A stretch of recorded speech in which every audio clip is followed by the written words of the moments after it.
სიახლეები გვაქვს კანონთან დაკავშირებით, მეგობრებო. ამ წამს გამოვედი შეხვედრიდან, რომელიც გაიმართა პარლამენტის შენობაში. შევხვდით მაყუჩების კანონის ავტორებსა და საკანონმდებლო ორგანოს წარმომადგენლებს და ვუთხარით თუ რა არ მოგვწონს კანონში და რა გვინდა რომ შეიცვალოს. იქ იყვნენ სხვა იუთუბერებიც, ავტოსამყაროს წარმომადგენლები, მოგვისმინეს და ვითხრეს რომ კი ბატონო, ცვლილებები თუ გვინდა რომ შევიტანოთ, უნდა შევიტანოთ და მზად არიან რომ ჩვენთან ერთად იმუშაოთ ამაზე.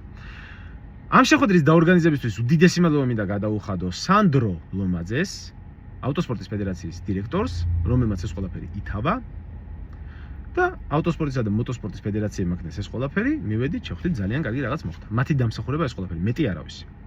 კარგით, ახლა ნახეთ რა ხდება.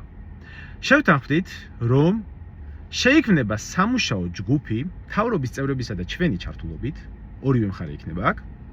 ჩვენი მხარე ანუ ეს ავტოსამყაროს წარმომადგენლები, შევიმუშავებთ იმ ცვლილებებს, რაც გვინდა რომ შევიდეს კანონში, იმ ზღვრებს, რა ზღვრებიც უნდა დაწესდეს ხმაურზე, რომ ყველა არ დაჯარიმდეს და თუ უბრალოდ რაღაც გადაკეთებული გაქვს ვიზუალურად, მაგის გამო ჯარიმა არ დაგეწეროს და მანქანა არ წაგართვან და როგორ უნდა შემოწმდეს ეს ყველაფერი.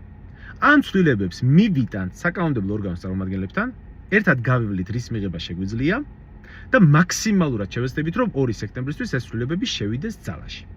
2 სექტემბერი სავარაუდო თარიღია, პლუს მინუს რაღაცა დღეები იქნება იქ. 99% 2 სექტემბერს ეს ცვლილებები მოესწრება, მაგრამ ამისთვის ძალიან მაგრად უნდა ვიმუშაოთ. მე გპირდებით, რომ ჩემი მხრიდან რაც იქნება საჭირო, ცდას არ დავაკლებ მაქსიმალურად.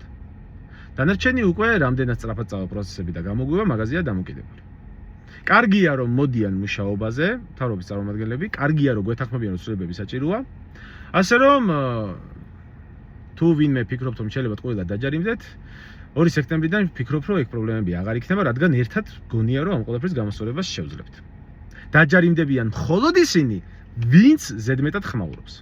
და ამ ზღვარს გადმოვიტანთ ამერიკის ან ევროპის ქვეყნებში, რაც არის აპრობირებული მეთოდები იქიდან, რომ ვიცხოვროთ გარემოში, სადაც ყველას მოგწონს, იქნება სიმშვიდე, ბავშვსაც დავაძინებთ, მოხუცებსაც წნარად შეეძლებათ რომ იყვნენ და ავტოსამყაროს წარმომადგენლებს არ დავიჩაგრებით და გადაკეთებულ გზის წელებზე მანქანებს არავინ წაგვართებს.